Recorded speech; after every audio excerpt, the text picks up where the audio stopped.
वह कवि जिसके बारे में कहा जाता है कि जितना गांव का है उतना शहर का भी है। वह कवि जो अपनी कविता में जितनी संजीदगी एवं बेबाकी के साथ ग्रामीण जीवन की पृष्ठभूमि को अपनी कविता में अभिव्यक्त करता है, उतनी ही शहरी संभ्रांत वर्ग की जो परिवेश है, उसका जो अपना वातावरण है और उसकी जो अपनी भावभंगिमा है, उसको भी अभिव्यक्त करता है।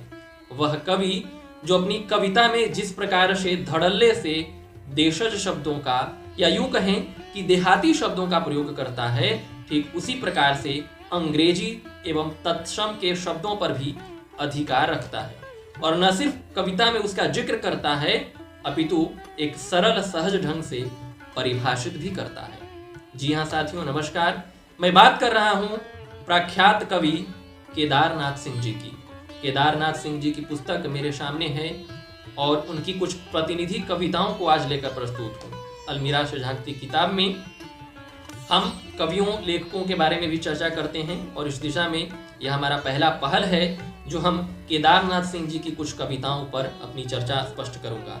यह राजकमल पेपरपैक्स से प्रकाशित है, यानी राजकमल प्रकाशन से, और इनकी कुछ प्रमुख कविताओं के बारे में इसमें चर्चा किया गया है। उनकी कविताओं को दिया गया है प्रतिनिधि कविताओं को। प्रतिनिधि कविताएं वे कविताएं होती हैं जिनसे किसी रचनाकार के प्रतिनिधि होने का, यानी उनकी रचनाशीलता का, उनकी प्रभावशीलता का जो है हम प्रतिनिधित्व कर पाते हैं या देख पाते हैं कि हाँ आखिर इस प्रकार से ये रचनाएं लिखते हैं। और कुछ कविताएं इसमें छूट भी गई हैं, जाहिर सी बात है, इनकी काव्य संकलन भी विस्तृत है। तो सर्वप्रथम आइए इनके बारे में जो संपादक हैं उनकी टिप्पणी को पढ़ते हैं। केदारनाथ सिंह के बारे में लिखते हैं कि केदारनाथ सिंह हिंदी के समकालीन काव्य परिदृश्य में शायद अकेले ऐसे कवि हैं जो एक ही साथ गांव के भी हैं और शहर के भी। अनुभव के ये दोनों छोर कई बार उनकी कविता में एक ही साथ और एक ही समय दिखाई पड़ते हैं।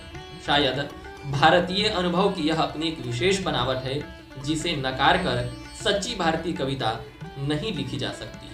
केदार की कविता जो पहली बार रूप या तंत्र के धरातल पर एक आकर्षक विस्मय पैदा कर देती है, जो क्रमशः बिंब और विचार के संगठन में मूर्त होती है और एक तीखी बेलौस सच्चाई की तरह पूरे सामाजिक दृश्य पर अंकित होती चली जाती है। केदारनाथ सिंह की कविताएं समय में देर तक टिकने वाली कविताएं हैं।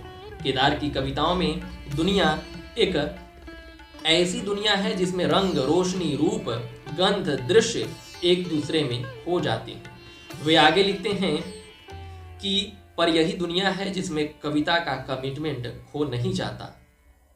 वहां कविता के मूल सरोकार